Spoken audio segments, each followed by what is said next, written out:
গরম পড়েছে কি বলবো। এই বাজার থেকে একটু আগে আসলাম, তো চলো বাজার থেকে কি আনলাম তোমাদেরকে দেখাই। তো আজকে তো শনিবার, নিরামিষ, একটু সোয়াবিন হবে। আর এটা আমি খাবো বলে একটু চা নিয়ে আসলাম, কেন নিরামিষের দিন এই চাটা খেলেই আমার সব থেকে ভালো। জিনিসপত্রের প্রচুর দাম। এটাতে মাছ আছে, কী মাছ আছে সবটাই তোমাদেরকে দেখাবো। আর এখানে দেখো শসা, বেগুন, ঢেঁড়স, আলু এইসবই নিয়েছি, বেশি বাজার নিতে পারিনি। আর একটা রুটি নিয়ে এসেছি চা দিয়ে খাবো বলে।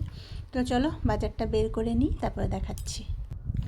সব কিছু বের করে নিয়েছি, দেখো ঢেঁড়স, পটল, শসা, বেগুন, উচ্ছে, টমেটো, এটাই বাজার। আর যেমন আলু পেঁয়াজ থাকে, আজকে একটু কচু নিয়ে এসেছিলাম।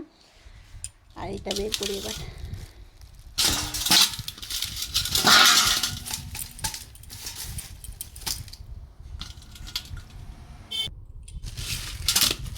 অনেক দিন পরে আবার নিয়ে এসেছি, কিছুদিন আনা বন্ধ ছিল, আজকে আবার নিয়ে এসেছি। দেখো কাটা মাছ,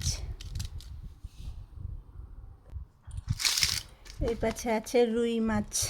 চলো মাছগুলো ধুয়ে নিই, আজকে তো মাছ হবে না, একে ধুয়ে ঠুয়ে ফ্রিজে ঢুকিয়ে রাখি। তো এগুলোই ছিল আজকে আমার বাজার। সবাইকে শুভ সকাল, এখনও দুপুর হয়নি, আমি বাজারটা গুছিয়ে রেখে দিই, তারপরে খাওয়া দাওয়া করবো।